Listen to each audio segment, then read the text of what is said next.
Halo guys, jadi kita udah masuk ke DDS yang ketiga ya, diskusi dunia saham. Oke, jadi hari ini kita bakal ngebahas grupnya MNC. Ini lagi hotnya juga ya, pada seneng ya kalau bahas ini.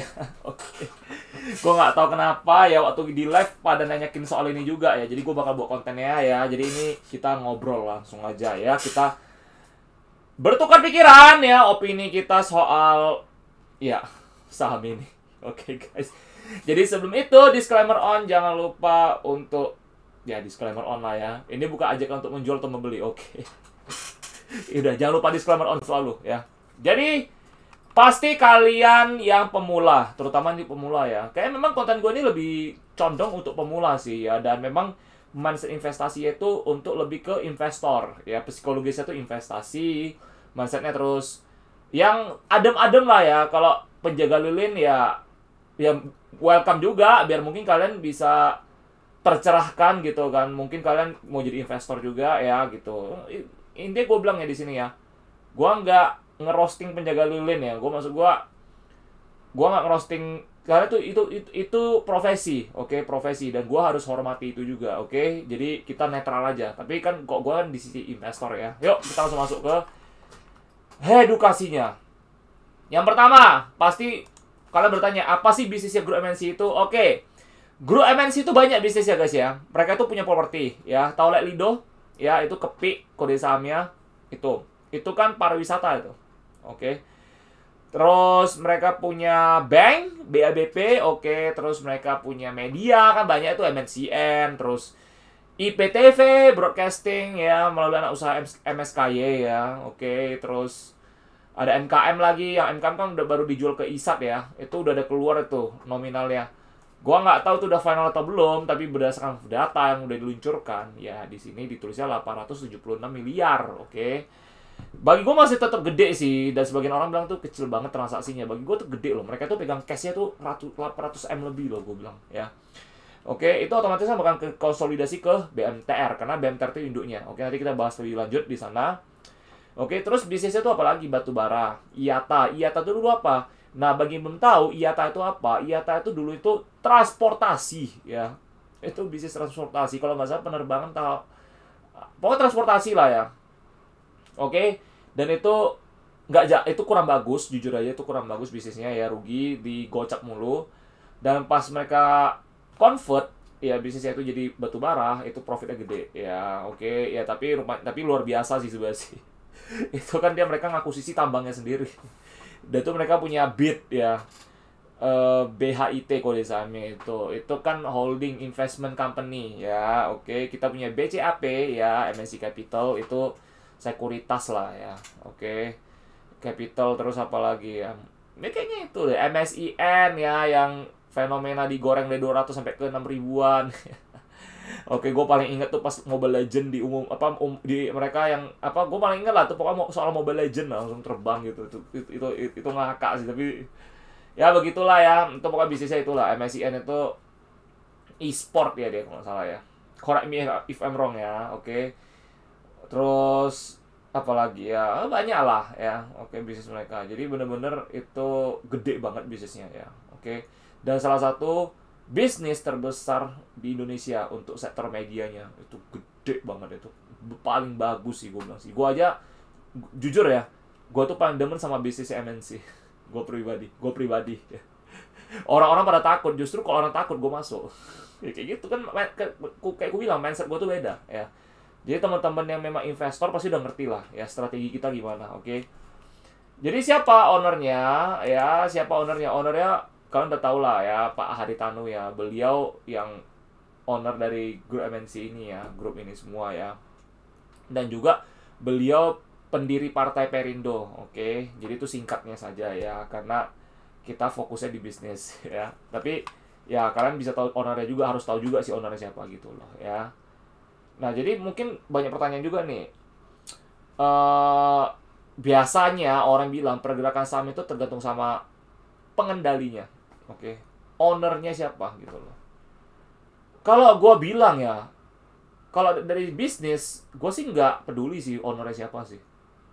Selama laporan keuangannya bagus, who give a damn shit gitu loh. Gue tuh tahu grup-grup apa aja orang pada jauhi karena bilang ownernya kayak gini-gini. Gue mah nggak peduli. Buktinya gue dulu cuan juga kok satu saham. Beggar lagi gue bisa. Jadi itu klise ya orang bilangnya. Mungkin karena mereka penjaga lilin. Kok penjaga lilin itu mereka ada menjauhi beberapa grup ya, karena kenapa? Mereka nggak bisa tahan lama. Ya oke, jadi itu bagi gue cuma mitos aja dah. Ya buat gue tuh mitos. Intinya kembali ke kinerja dan perusahaan. Lihat utangnya sehat gak? Lihat labanya besar gak? Lihat sistem kerja gimana? Utang besar gak apa-apa, tapi kalau memang sistem kerja kayak gitu, selama ini nggak pernah kena PKPU ya sah-sah saja gitu loh. Selama laba besar dan sebagainya. Intinya itu tetap analisa ke perusahaan yang mau kalian beli, apapun grupnya itu, mau grup apapun lah gitu loh. Jadi kalau kita investor sih gak ada pantangan ya. Pantangan kita tuh cuman nggak baca laporan keuangan sama annual report, udah itu aja ya. Oke. Jadi di sini gue memang kalau di konten gue tuh gue lebih ngajarin soal psikologis, terutama di mindset ya, sama cara kita berinvestasi sih, gitu aja sih. Karena kan gua ini latar belakang gua bukan background pakar ekonomi dan sebagainya, tapi gua ngerti soal kayak gini karena gua otodidak, gua bisa belajar sendiri semua. Dan tuh gua habisin waktu gua tuh selama 3 tahun. Oke. Gua seriusi, gua tekunin karena gua mau jadi value investor sejati. Oke, orang bilang kayak gitu, dan gua pingin full time jadi investor. Oke. Jadi karena gua memang suka sih sama dunia kayak gini sih, seru, so kita bisa saling bertukar pikiran ya. Terutama sesama investor gitu loh. Apalagi pemula yang belum tahu apa-apa, kita bisa bantuin edukasi dan kasih pencerahan lah gitu loh. Ya, jadi mereka bisa terima nggak bisa terima, itu tergantung pemulanya gimana, newbie-nya. Tapi semoga konten gua nih bisa ngebimbing mereka lah ya. Semoga bermanfaat buat kalian semua. Mau yang newbie atau yang udah nggak newbie, yang investor ya. Oke, jadi kita belajar bersama ya. Lanjut. Bagaimana sistem bisnis di grup MNC? Nah, jadi sistem bisnis grup MNC itu kan banyak itu. Macam pohon, bro. Oke. Atasnya BMTR. Oke, orang kan tahu BMTR karena kenapa? Pak lo di dalam kan. Oke. Orang-orang kan nggak tahu yang lain gitu loh. Sistem kayak banyak lah gitu loh, kayak ranting-ranting pohon gitu kan. BMTR punya apa? MNCN. MNCN punya apa? MNCN. Gitu loh. Terus BMTR punya apa lagi? IPTV. IPTV punya apa? MSKY. Iya kan? Terus apa lagi? BIT. BMTR siapa yang punya? Si BIT. BHIT. Gitu loh. Jadi BIT itu ada apa lagi? Ada BCAP. Jadi banyak banget ya. Jadi sistem grup bisnis mereka tuh berakar sih, jujur aja sih. Makanya salah satu alasan kan kemarin kalau nggak salah kan dibilang juga kan, alasan memang mau di merger biar orang investor tuh nggak bingung mau investasi di mana gitu loh. Jadi kalau misalnya orang mau invest di MSCN nih, apa bagusnya gue beli BMTR, kan bingung mana yang bagus. Dan gue juga pribadi sebagai investor, gue juga bingung karena dua-dua bagus. BMTR bagus, MSCN bagus, jadi gue mau ambil mana gitu loh. Masa dua-duanya gue ambil? Karena kan BMTR lu beli satu dapat semua, buy one get all gitu loh kan. Nah, kenapa gue masukin IPTV di sini? Nanti gue jelasin kasih kalian. Itu cuma teori gue ya nanti gue kasih tahu kalian sesuatu yang orang lain nggak pernah bahas ya, cuma gue yang bahas. Oke. Jadi sistem grupnya itu kayak gitulah ya. Memang lumayan ribet ya kalau dari sisi pemegang saham, karena udah ada anaknya, ada cucunya, ada cicitnya dan sebagainya. Memang, cuman kalau gue sih yang penting perusahaannya bagus aja lah, udah gitu aja. Kok gue sih nggak ambil pusing soal ownernya siapa dan siapa. Kayak ku bilang, gue tuh fokusnya di bisnis gitu aja sih. Gue bukan penjaga lilin gitu ya. Jadi sistem bisnisnya sih seperti itu ya, banyak lah intinya ya. Oke. Jadi saham yang mana lah untuk dikoleksi? Nah, kalau kalian nanya gue sama mana yang layak dikoleksi, kayaknya yang PBV-nya paling rendah aja ada layak dikoleksi kalau di grup sekarang ini ya, di grup MNC ya, sekarang ini cari yang paling rendah aja sih gue bilang sih. Nah, kita bisa tahu nih, yang paling rendah sekarang kan cuma 3. BMTR, IPTV, sama MNCN. Nah, kalian mau tahu nggak kenapa BMTR, IPTV, sama MNCN PBV-nya sama semua? 0,29, 0,28, 0,3 gitu-gitu. Kayak dijaga. Kayak ada nahan gitu loh. Oke, jadi gua dari pandangan gua memastikan bahwasannya gua merasa ini value investing plus momentum investing. Kenapa gua bilang seperti itu? Karena seperti yang kita tahu kan, latar belakangnya grup MNC Pak HT kan beliau kan lebih ke politisi lah, orang bilang lah, kan dia punya partai kan. Dan ini termasuk saham politis, kategori saham politis ya, saham-saham BMTR, MNCN kayak gini semuanya gitu. Nah secara gak langsung kita itu memanfaatkan momentum. Makanya gue tuh selalu lihat orang bilang ini sahamnya kok diterjunin terus lah, kayak mana lah gitu dan sebagainya, gak naik gitu, padahal labanya bagus dan sebagainya. Itu ada momennya cuy. Itu ada momennya. Jadi kalian tuh mesti tahu juga faktor owner gitu loh. Nah itu pentingnya. Memang gue nggak peduli, tapi lu mesti tahu juga owner itu gimana dulu nih, latar belakangnya. Faktor owner dalam arti latar belakangnya ya, apakah dia memang fokusnya di bisnis atau dia politisi. Nah masalahnya kalau di bidang politik itu kan memang dunia itu dinamis ya, apapun bisa terjadi gitu loh. Jadi itu bisa mempengaruhi pergerakan saham, bisa dong, bisa mempengaruhi pergerakan saham. Bang, apakah cuma di sini aja? Enggak, luar negeri juga gitu kok. Luar negeri lebih serem lagi ya. Jadi luar negeri itu lebih gila lagi gitu loh pergerakannya. Jadi seluruh dunia juga gitu bro. Jadi itulah welcome to market stock ya. Jadi sentimen apapun itu ya, itu bisa berpengaruh sama pergerakan saham, terutama IHSG kita juga gitu ya. Jadi teman-teman yang investor dan pemula ini biar tahu lebih jelas lah gitu ya. Jadi biar kalian nggak usah takut ya. Jadi intinya seperti itu, oke? Jadi kalau nanya gue mana di koleksi ya, mungkin bisa pertimbangan 3 itu. Kenapa? Memang kita kalau nomor 1 sih gue tetap pertimbangkan BMTR, tapi sekarang gue udah ganti MNCN karena MNCN paling murah. Laba 850-an M, gila PI-nya 4 kalian, anjir, kayak utangnya cuma 9%, hampir gak ada. Lu gila lah, itu masih harga bajai. Lalu lihat harga yang kayak perusahaan-perusahaan kayak yang digoreng kayak nggak karuan, kayak Brand, Cuan, Pani dan kawan-kawan dan sebagainya gitu loh, kayak film. Itu laba cuma berapa gitu loh. Tapi PBV-nya kayak gila gede banget gitu kan. Ya kan, valuasinya mahal banget gitu loh. Jadi itulah artinya emersi harga bajai. Kedua BMTR, ketiga IPTV. Nah, ini cuma teori gua ya. Gua berpikir kenapa sampai hari ini masih belum terrealisasi gitu loh. Oke.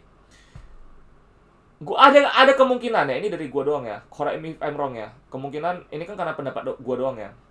Kemungkinan nggak jadi merger MNCN sama BMTR, tapi mungkin mergernya itu sama IPTV juga 3-in-1. Kenapa? Kalian coba rasa lah ya. Kita analisa, ini kita ada di analisa ya. BMTR PBV segitu. IPTV kemarin sempat diterbangin ya, karena mereka kan ada isunya, beritanya mereka tuh diakuisisi sama ISAT kan. Oke. MNC Play-nya itu ya. Kan udah keluar tuh beritanya, udah keluar di di Bursa Efek udah juga sih infonya sih. 876 miliar lah itu totalnya. Sebelum itu kan ada infonya gitu kan, udah diterbang gitu loh, terbang sampai 68, diterjunin lagi ke 50 kan. 50 tuh PBV 0,28 atau 0,28 kali. Di mana di saat itu BMTR juga 0,28 kali dan MNCN itu diturunin terus itu. Gue masih ingat. Jadi kesimpulan yang bisa gue bilang, ini kalau gue sebagai businessman ya. Oke, gue mau merger si MNCN aja. Karena mereka punya MNCN gitu loh. Dan kan di grupnya MNC sendiri udah dikatakan mereka tuh mau fokus ke bisnis MNCN juga gitu kan. Makanya kenapa nih mau di merger juga. Karena MNCN itu kan mereka punya RCTI, punya Global TV, punya Indosiar, banyak lah tuh perusahaan televisi terbesar di Indonesia lah ya, kita bilang ya. Jadi, nah kalau gue bisnismen ya, apakah gue bakal berpikiran lagi apa IPTV kita merger juga biar jadi satu semua gitu loh. Kalau gue jadi bisnismen, gue bakal berpikiran seperti itu sih. Kenapa? BMTR anaknya 2 gitu loh, cucunya juga 2. Apa nggak sekarang kita ambil aja semua gitu loh. Karena kalau lu bilang BABP, BIT, IATA dan sebagainya itu udah lain lagi gitu loh. Di luar dari BMTR masalahnya kan, gitu kan. Yang benar-benar ada afiliasi sama BMTR kan cuma itu doang, MNCN sama IPTV gitu. Makanya gue berpikiran seperti itu sih. Apa jangan-jangan ini mau di merger semua nih, gue mikir kayak gitu. Makanya sampai hari ini belum ada berita terbarunya gitu loh. Tapi kalau kalian nanya, bang, kalau misalkan BMTR sama MNCN di merger nih, apakah harga sahamnya bakal naik? Bakalan naik kok. Bakalan naik. IPTV bakal naik juga. Pasti keangkat, karena itu kan induknya. induk naik, anak juga naik. Biasa sih seperti itu. Gitu loh. Tapi kalau secara bisnis ya, kita ngomong secara bisnis ya. Ya itu bakal jadi satu langkah yang luar biasa sih menurut gua sih. Asetnya gede, laba bakal gede. Semuanya bakal gede gitu loh. Jadi investor pun kalau mau investasi pun tinggal beli BMTR 1 biji udah selesai gitu kan, nggak usah susah-susah lagi gitu loh. Kita nggak usah mikirin mau beli mana. Jadi apakah bakal benefit nih ke pemegang saham MNCN nih ya? Kalau IPTV kan kita cuma berteori, belum pasti gitu. Kalau MNCN kan kayak udah pasti karena isunya kan udah di RUPS udah bilang gitu kan. Jadi kalau ditanyakin kan itu untung nggak? Ya bagi gue sih untung-untung aja. Karena kenapa? Nanti saham MNCN itu kan berubah jadi sahamnya BMTR gitu jadi ya gitu loh kan. Jadi nothing tulus sih gue bilang sih gitu loh. Jadi gue merasa ini kita butuh sabar ya. Jadi kita tuh ya kayak gue bilang tunggu momennya aja, sabar intinya. Sabar, kita yang penting tahu bisnisnya apa, oke. Kalau gue sih udah lamsam dari awal. Kalau gue tipe investor yang lamsam. Gue tuh nggak suka money management. Gue itu nggak punya skill money management. Bagi gue money management itu buat orang nggak tahu beli apa. Bener yang kata Pak Lo Keng Hong. Money management hanya untuk orang yang tidak tahu apa yang dia beli. Itu gue serius. Karena lo takut. Kok ini jatuh lagi kayak mana ya? Kok ini jatuh lagi gimana ya? Justru kalau kita nggak ada money management, kita paling enak. Bagus, lamsam, selesai. Gak ada duit, ya udah. Turun gimana bang? Ya biarin. Emang lu penjaga lilin bukan kan? Lu mau cut loss? Lu cut loss kecuali kalau bisnis yang memang udah hopeless. Udah nggak ada harapan lagi. Awalnya bagus, tapi ternyata ke belakang, makin ke depan bisnisnya ini kemakan zaman. Dan GCG nggak inovasi. Itu bisa. Seperti kata Warren Buffett, never lose money. Yang kedua, ulangi pertama. Lu tau nggak makna dari itu apa? Setelah gue pikir-pikir. Jangan pernah kehilangan duit. Biar berarti kayak gitu. Kenapa gue bilang kayak gitu? Karena si Warren Buffett, dia kan cut loss di penerbangan dulu, tahun 2020, waktu kena COVID.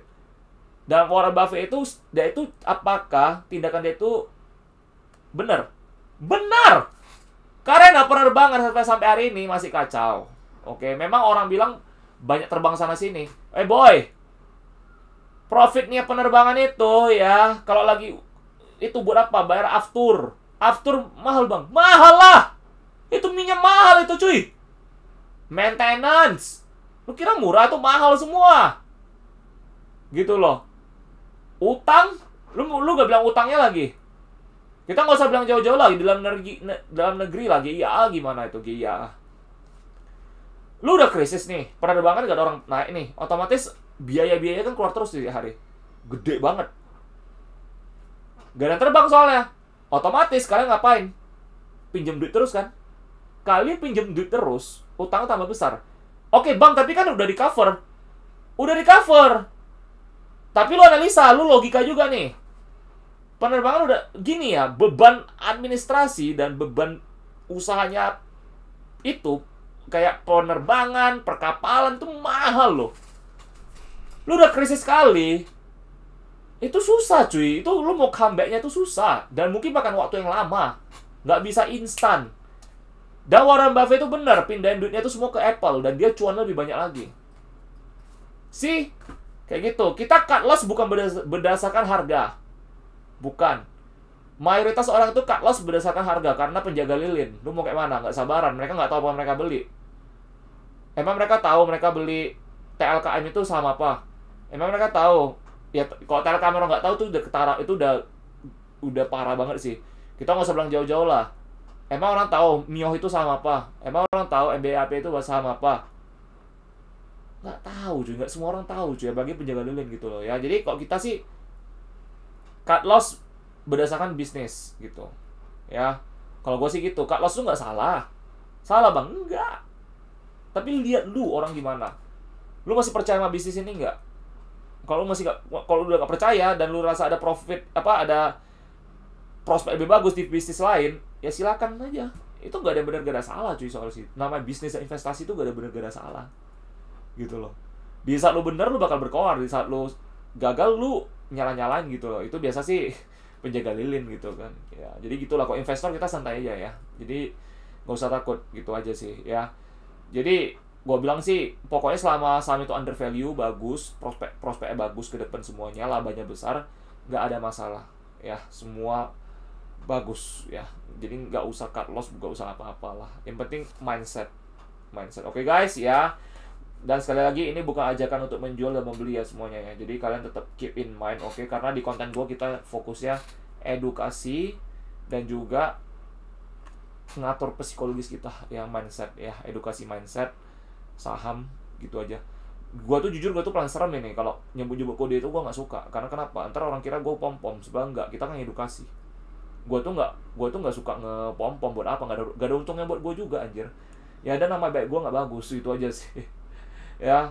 Jadi seperti itu guys ya. Jadi yang mana like di koleksi, yang penting yang paling murah aja. Kalau kalian nanya gua seperti itu ya. Yang paling murah cuma 3 doang sih kalau di grup MNC sekarang. Jadi terserah kalian ya, kalian pilih aja yang mana. Oke. Next. Kapan bisa beli dan jual sahamnya? Kalian bisa beli sekarang kalau kalian mau. Misalnya kalian nanya nih, "Bang, bisa beli." Kemarin di live gue itu ada yang tanya soal masalah inian. Gue bilang sama dia sih, gue sih udah lamsam sih. Dan dia bilang sama gue, dia juga lamsam. Mantap, gue bilang. Berarti lu memang jiwa investor ya, gue bilang ya.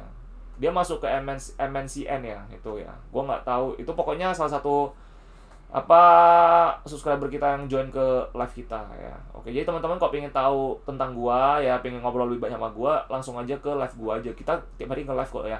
Kita tuh live dari hari Senin sampai hari Jumat. Oke, jam 6:30 lah ya. Kira-kira jam 6:40, 50 ya. Jadi kita di dalam itu kita ngebahas dunia saham, sharing-sharing ya. Kalau kalian mau sharing kerjaan kalian juga sharing aja, nggak apa-apa, karena bidang-bidang yang kalian tekuni itu kita juga mau tahu gitu loh, karena itu bakal bisa kasih kita informasi lebih lanjut. Oh, ternyata bidang di usaha perkayuan itu kayak gini loh sekarang.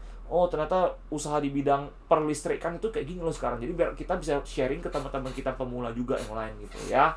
Jadi pokoknya ini konten yang lain lah gitu loh, kalian nggak bakal nemuin di konten channel lain ya, yang seperti ini.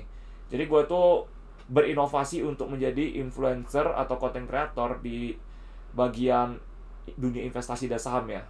Gue tuh kayak berubah lah, menginovasi jadi lebih baru ya, lebih sehat untuk teman-teman yang pengen kayak belajar lagi gitu loh ya. Oke, lanjut. Jadi kapan bisa beli dan jualnya? Itu beli sekarang, jualnya kalau momennya udah tepat. Gue kayak gitu. Dan yang gue kasih tahu ya, kalau PBV-nya kayak 0,3, 0,2, kayaknya nggak usah sampai nyentuh 1 deh. 0,9 aja kayak gue udah jual sih kok gue sih. Karena base dari pengalaman gue ya, kalau udah satuan kali ya kita toleransi 1,2 lah gitu aja sih. Habis itu pasti jeblok. Karena kita udah beli paling bawah cuy, gitu loh. Tapi bang, kan ada saham yang makin udah mahal dimahalin terus ya. Itu saham-saham itulah. Kan beda. Lu kalau memang udah ngomong saham itu digoreng terus bang, udah di PBV udah 1 kali bisa digoreng 100-an kali lagi. Ya berarti kalau lu di saat lu masih fokusnya di sana, berarti lu masih penjaga lilin, bro. Itu hak bandarnya lah. Kita jalan kita aja, nggak usah ikutin bandar. Makanya gue bilang bandarmologi itu rada bullshit, bro. Bandarmologi itu bullshit gue itu. Lo coba nanya Warren Buffett, percaya bandarmologi gak? Enggak tuh. Lo nanya Pak Lo Kehong? Enggak. Lo nanya yang lain-lain lah. Kok investor, bener-bener investor tulen ya, investor sejati gitu ya, nggak bakal tuh lihat kayak gituan. Bondar-bandar. Ngapain lah gitu loh. Intinya bandar itu memperkaya kita udah. Bandar itu memperkaya investor ya. Gitu aja udah. Mereka mesin duit kita ya. Gue sih ngomong kayak gitu sih. Bandar itu mesin pencetak uang kita sebenarnya sih. Gue nggak ngapa-ngapain cuy ya. Jadi jual itu tergantung kalian kapan mau jualnya lah. Kalian evaluasikan sendiri gitu. Kok gue sih udah ada hitung-hitungan gue sendiri juga gitu ya. Tapi paling amannya PBV 1 lah. Atau sebelum 1. 0,8 gitu udah boleh dijual lah. Kalau nggak mau jual semua, takut naik lagi ya jual sebagian gitu aja. Jangan serakah juga. Karena gue udah pengalaman. Gue bisa kayak gini karena gue udah belajar kesalahan gue gitu loh ya. Oke. Dan gue percaya sih kalian juga bisa sih gitu loh ya. Bagi teman-teman yang pemula dan investor-investor yang muda gitu loh ya. Ya udah senior pun pasti bakal pernah lakuin kesalahan juga gitu. Dan yang sempurna lah guys gitu loh. Pak Lo aja pernah kesalahan di bumi kok gitu kan. Ntar kalau cerita bumi kita next ya, DDS keberapa ya? Keempat kali kita buat bumi ya. Oke. Ya, jadi ya kapan bisa beli? Beli sekarang. Ya, oke. Bukan ajakan menjual atau membeli ya. Ingat sekali lagi ya. Ini kan pertanyaan kalau ada kayak gini, kapan bisa beli ya? Oke. Bisa sekarang gitu. Karena lagi bagus-bagusnya sih, harganya lagi seksi nih ya. Oke, next. Di mana kita bisa tahu soal merger nih bakal terrealisasi atau enggak? Oke, kalau ini kalian harus datang ke RUPS. Gua selalu saranin ya di live gua ya sama teman-teman semua. Harus datang rajin ke RUPS. Kenapa? RUPS itu penting. Guys, gua itu ada kenalan mantan komisaris sekuritas. Gua udah bahas sama dia sesuatu. Ya, dia udah pensiun sih, udah tua, udah 50-an lah ya. Dia bilang RUPS itu kalian harus datang. Karena kalian mesti cari informasi langsung. Kalau nggak datang RUPS susah. Harus datang. Sekarang kan udah bisa online, jadi nggak ada alasan. Lu bisa datang ke RUPS online gitu loh. Jadi, gue bahas-bahas bicara-bicara, intinya kayak gitu sih. Intinya kayak gitu, kalian harus datang. Ya, ini dari mantan komisaris sekuritas loh. Ya, gue udah kenalan soalnya. Oke. Jadi kalian datang aja ke sana. Karena gini, berita itu nggak bakal keluar langsung. Berita itu nggak bakal keluar langsung. Ya, karena gue udah pernah. Ya, gue udah datang ke RUPS juga gitu. Gue tanya pertanyaan gue, beritanya keluarnya besok atau 2 hari yang kemudian baru keluar. Jadi kalian itu harus datang RUPS ya, intinya kayak gitu. Jadi kesimpulan yang bisa gue bilang ya dari saham Grup MNC ini ya, ini lebih ke momentum investing sih. Dan gue merasa Pak Loh Keng Hong ini, beliau itu pintar. Beliau itu kok gue jadi beliau ya, ini labanya luar biasa banget. Wonderful company, Mercy, harga bajai banget guys, banget ya. BMTR ini ya, MSCI-nya besar, IPTV juga itu gede sebenarnya, itu broadband gede itu ya. Oke. Jadi yang bisa gue bilang cuma beli, valuasi rendah, murah, profit besar, perusahaan aman-aman aja, gak ada masalah, ya udah beli, tinggal tidur aja. Namanya apa? Value investing plus apa? Moment investing guys. Oke, semoga bermanfaat ya. Sekali lagi ya, disclaimer on, bukan ajakan jual dan membeli. Dan mohon maaf sekali lagi kalau ada kata-kata gua yang salah atau kurang ya guys. Jadi teman-teman boleh juga tambahin ya, biar konten kita makin lengkap, kita bisa saling belajar gitu. Teman-teman yang lebih tahu dari gue bisa komen di kolom komentar juga ya, biar gue bisa belajar dari kalian juga. Oke, jadi ini berdasarkan analisa gue ya, apa yang gue tahu, apa yang gue lihat fakta dan datanya gimana gitu ya. Jadi kalau teman-teman pengen tanya sesuatu, silahkan tanya. Jadi teman-teman pengen ngobrol lebih banyak lagi sama gue, teman-teman bisa langsung join ke live gue kok gue nge-live. Oke guys ya, jadi see you di DDS selanjutnya. Oke, DDS. Keren ya lama-lama diskusi dunia saham. Mantap, memang piro. Edukasi bro, oke ya, semoga bermanfaat ya.